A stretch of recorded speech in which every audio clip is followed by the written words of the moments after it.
Ready to learn to get rid of stress in your life? To learn how to deal with the emotional turmoil that causes strokes, heart attacks, bad health, and even weight gain?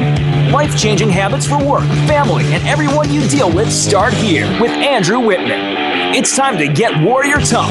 Here's Andrew Wittman and Dutch Coleman. All right, what's up? It's time to get warrior tough, the most monumental hour in media anywhere. We are your leadership and mental toughness coaches, Andrew Wittman and the Dutch Coleman. What's up, people?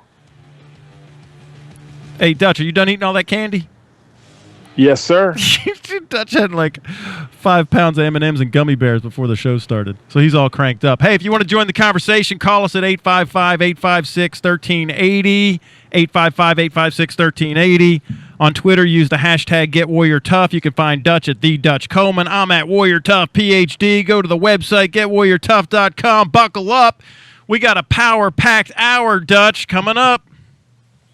Absolutely. Looking forward to it, as always. I think this is going to be some groundbreaking information today, but I think we do that every week, so I'm looking forward to it. I know. Dutch, does your back hurt from carrying the show? No, we know that's not true. Oh, okay, I was just saying. All right, so listen, we got a couple questions. I want to jump into these questions tonight because they're good ones and they're deep, man. They're not like you said before the show, and I read them to you. You're like, man, that's not like just fly off the cuff kind of answers. So here's the first one. Hey, Andrew, most people, even if they've grown disillusioned with their job, don't say so in front of their bosses. Most try to put on a professional face. What are some of the warning signs that can tell employers and employees that someone dreads coming to work? Yeah, like I said, that's a tough question because, again, as we always have, we have these real life questions because they're coming from real life entities, real life people that are having these issues. So anyone listening, this may be familiar to you, and it should be familiar to a lot of people. But yeah, that's a tough one because you don't know for sure.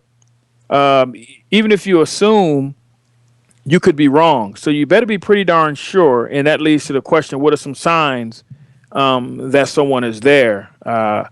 Man, it's a plethora of things. And you want to take it one at a time. You want to go something like body language, and sit there for a second. Yeah, and what we want to do, I think, Dutch, when you and I we talk about this when we're on the podium when we do corporate training, that whenever we talk about these kind of things, when you're looking for signs or tells, and as a people whisperer, we do look for these things. We pick up on body language, we pick up on self-talk or language, we pick up on micro expressions and these things. What we want to do is look for clusters, though. So a single thing is, so you don't want to turn into like the hypochondriac who read a symptom on WebMD or whatever, and now you think so you're going to look for a cluster of things before you say, hey, maybe I'm going to have the conversation with them and see if everything's okay. Have they lost some of their first love for this job? Because most people, they take a job, it was exciting on the front end, there was a reason why they took the job, and maybe they did get disillusioned somewhere. But we want to look for a cluster of these things. And I love that you brought up body language first. Because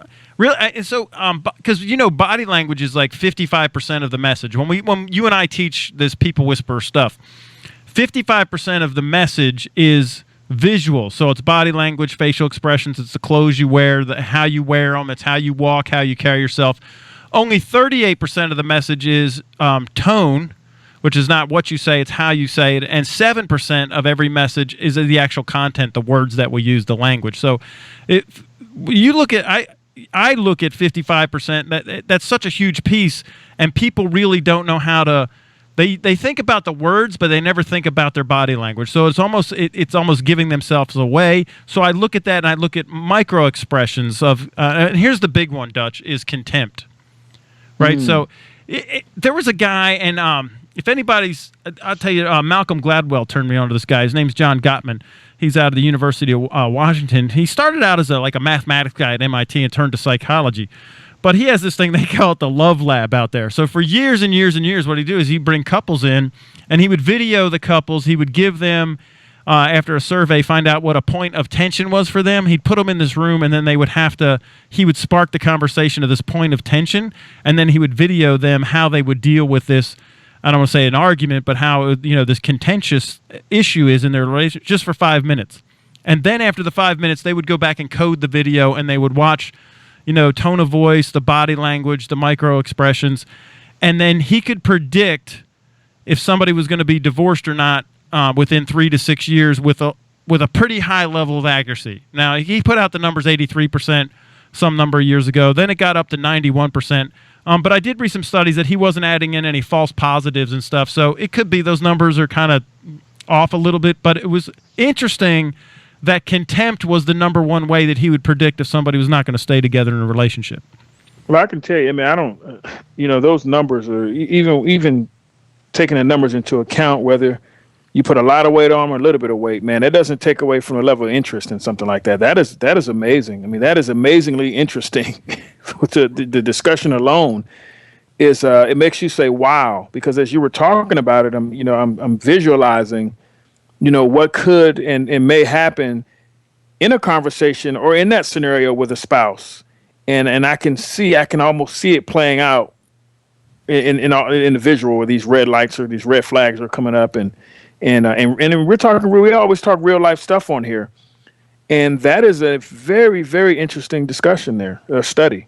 Right. And when the significant other, it didn't matter which party, if they ever displayed contempt in their body language, their micro expressions, like a one-sided, kind of a fake smile. And the fake smile where it's the fake smile where the eyes aren't smiling, or a one-sided smirk, something they call it asymmetrical in the face, because when you're really happy, the whole entire face lights up, right? But when you're being sarcastic or snide, you'd be like that fake smile. So we're looking for, those kind of tip-offs, and they only happen within like 1/20th of a second. But we're very quick. We pick up on these things. You could tell when somebody's putting off a vibe that they even kind of, just the way they hold their body language, or shrug their shoulders, or turn their back to you. Which way are their feet pointed when they're talking to you? Are they showing what you would deem as like maybe kind of contempt or disrespect? Now, I know these are truths, but these are signs that I want to look for when I'm having the conversation, if I'm the boss or I'm the employer or I'm a fellow employee. You pick up on these things whether somebody is disillusioned or not by the way they carry themselves. And contempt is by far the biggest red flag, because that's like, if you have contempt or disdain for anybody in any relationship, now even if the bonds of marriage cannot, withstand that, then there's no way the employee-employer relationship will withstand it either. Because we don't, right? We're not taking vows to the employer, right? I mean, yep. You don't have the history, you don't have the emotion, you don't have, like you said, the vows. In front of your whatever faith you are, you don't have all those things, or any of those things, right? So you don't have the contract, you don't have the house together, you're not living. There's a lot of emotions that go with it in a significant other relationship. So then the next thing that I'm going to look at is, are they spending time on reasons why we can't do something, rather than how can we get something done? So this is not just contempt. But then if they're going to spend an hour saying why we can't do something, or a half an hour, if they're spending more energy on trying to thwart the mission, the objective, or even unity within the team at the organization, moving the organization forward, whether it's growing sales or revenue, whatever your piece of the pie is, if you're spending more time saying why we can't do it or trying to get out of doing it than you are just spending the energy doing it, that's also a sign that you're disillusioned, because I know you're not passionate about it, you don't care about it. If you're just dragging your feet to that level where you're spending more energy saying why we couldn't do it than if you just did it, I would say, yep, that's a good sign, especially clustered with contempt. Well, I'll tell you what, we're in the neighborhood on this one here. I guarantee you our listeners can relate to this, and they can, whether it's someone else or themselves, if they want to be honest. We do that. We as people, we do that. We spend more time on why something isn't possible instead of focusing on the possibilities and how to get it done. So I'm sure a lot of people were shaking their heads, even if they were pointing their finger at a coworker. This is a very common theme here. When people are really not engaged, they're really trying to find reasons not to do stuff, reasons not to show up, reasons not to be a part of the solution.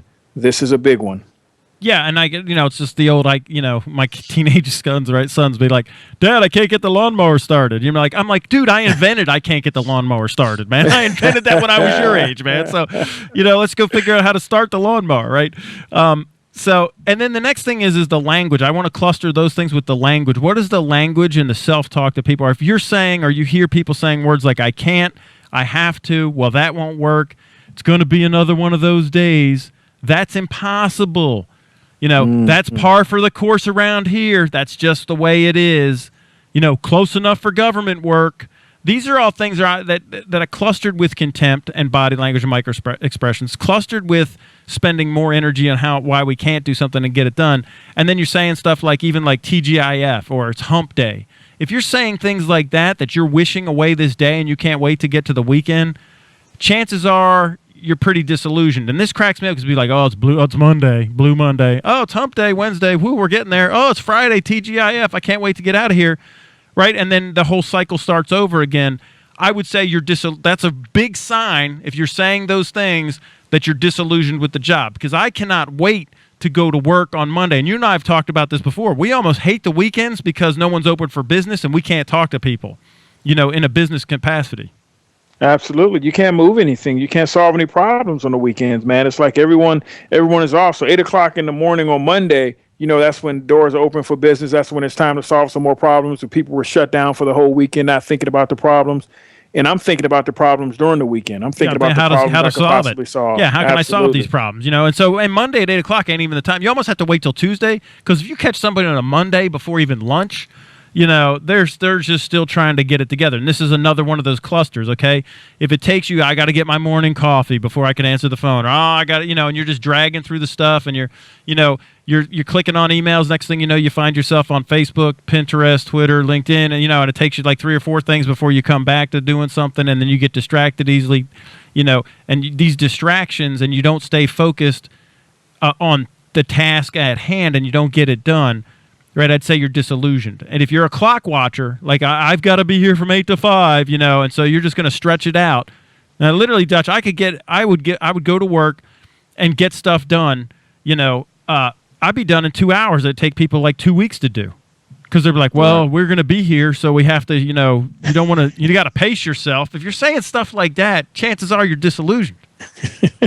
That's another one. People are shaking their heads right now listening. They remember that. They remember that day. Or those days, I should say, when either they did it or someone else did it, or that was the entire culture of the office. We've been there where you don't want to work too fast. You don't want to be too efficient because you get stuff done. And what they're going to do, they're going to give you more stuff. So you want to kind of space it out. So that completely inappropriate attitude to have in a warrior culture. You cannot exist in that space and be in a warrior culture at the same time. It's funny to me that as a young person, I saw that so much. And now it's like, it's completely unacceptable. As a young person, you kind of get brought into a situation and the culture's already there and you don't know how to respond. You kind of fall in line with everyone else. But that was me as a teenager. But once I understood what all of it was completely unacceptable to me as well. Yeah, well, your dad was a old school Marine, so yeah, I know he didn't put up with any of that. No. And he actually shared a couple of stories about his experiences, because he was a worker. He was a guy who was highly efficient, wanted to get things done. And he shared a couple of stories with me how he was kind of had the reins pulled back on him because he was getting a lot of stuff done. And, in the military, it's the same. Listen, man, even in the military, it's the same deal. Listen, because not everybody in the military are elite warriors. They're not all, there's a lot of rank and file that are just marking time, that just want to stay comfortable. And I'm not casting aspersions. It just is what it is. But people, and they get disillusioned with their military service too, because I'm speaking from experience. I've been around those crowds. Listen, we're up on a break. We'll be back, and we're got other stuff lined up. You listen to the Get Warrior Tough radio show with Andrew Wittman and D. Dutch Coleman.